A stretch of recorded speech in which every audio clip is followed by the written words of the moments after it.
પાટણમાં પ્રદૂષણ માફિયાઓ બન્યા બેફામ। સમી તાલુકાના સોનાર ગામની સીમ નજીક ગૌચરની ખાડી અને તળાવમાં કેમિકલયુક્ત પાણી ઠાલવતા ગ્રામજનોમાં રોષ।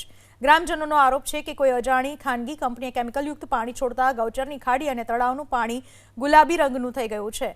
ગ્રામજનોએ આ મામલે સમી પોલીસ સ્ટેશનમાં લેખિત અરજી આપીને કાર્યવાહી કરવાની માંગ કરી। ગ્રામજનોએ આશંકા વ્યક્ત કરી કે કેમિકલની અસર આસપાસના ખેતરો સુધી પણ પહોંચી શકે છે, જેને લીધે ખેડૂતોની ફળદ્રુપ જમીનને ગંભીર અસર થઈ શકે છે। સાથે જ પશુ અને અન્ય જીવો માટે પણ આ કેમિકલયુક્ત પાણી ઘાતક સાબિત થઈ શકે છે।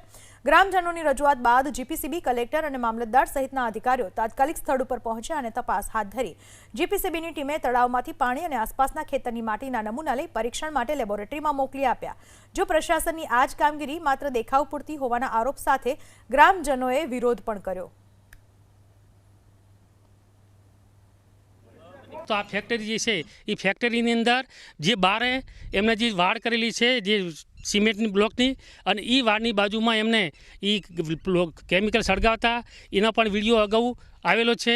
અને એ જે કેમિકલ છે કાલે એમને જાણ થઈ હોય કે ના થઈ હોય પણ એમને બધું હંકેલી લીધું ભીનું, અને આજુબાજુ જે ખેતરોની અંદર જે કેમિકલ જાય છે એ કેમિકલની અંદર એમને 2 દિવસની અંદર જાણ થઈ છે, એટલા માટે એમને પલવથી જમીન ખેડી નાખી અને ના જણ ખબર પડે એ રીતે બધું કરી નાખ્યું। પણ કાલે બધા આવ્યા હતા ભાઈ પ્રદૂષણ મુક્ત પ્રદૂષણમાંથી, એમને પણ બધું તપાસ કરી અને અહીંયા કણે રોડની જોડે એક પાઇપ કાઢેલી છે, એ પાઇપની જોડે ખોદતા માટી કાઢી એમાંથી ગુલાબી કલરની માટી નીકળી હતી। આ એ સેમ્પલ લઈ ગયા છે અને હવે પછી આગળની શું કાર્યવાહી થશે અને આ કાર્યવાહી ઝડપી થાય એ અમારા માટે ગામની લાગણી છે। અને મારી એટલી જ માગ છે કે મામલતદારશ્રી અને પ્રાંત અધિકારીશ્રીની એટલી જ માગ છે કે આવા કોઈ બી સમૂહ આવા કોઈ ચાલતી હોય બિનકાયદેસર ફેક્ટરીઓ તો આવી કડક એમની ઉપર કડકમાં કડક સજા લેવામાં આવે। અને જે આ નુકસાન થઈ રહ્યું છે, જે પ્રદૂષણને નુકસાન થઈ રહ્યું છે એ બાબતે ખાસ તંત્રને આ રીતે પગલાં ભરવા જોઈએ, જેથી ગામજનો આવી તકલીફોમાંથી દૂર થાય।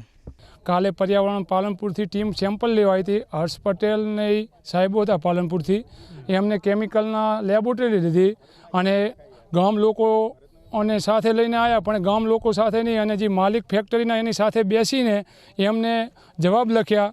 અને સાહેબોએ એમ કીધું કે મેં સરપંચે મારી જોડે 5 લાખની રિશ્વત માગે પણ મેં પૈસા આલવાની ના પાડી। માલિક આ ગેરકાયદેસર કેમિકલ ઠલવે છે, એના કારણે નાયકા ગામના માધ્યમિક શાળા જે ફેક્ટરી આવેલી છે એ 300 મીટરની અંદાજિત છે, અને પ્રાથમિક શાળા એ 400-450 મીટરની અંદાજિત છે ફેક્ટરીથી અંતર।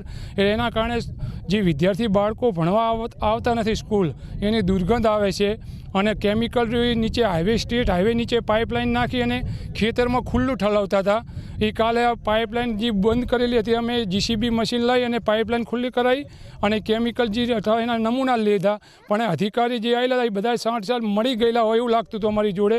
કોઈ ગામ લોકોને કોઈ જવાબ દેવા ના રહ્યા અને એમની રીતે જવાબ લખી અને ગાડી લઈને નીકળી ગયા। સોનાર ગામની અંદર આ ગૌચર જમીનની અંદર ખાડો છે, અને ખાડાની અંદર કેમિકલ યુક્ત પાણી ઠલવેલું છે, કેમિકલ જ છે।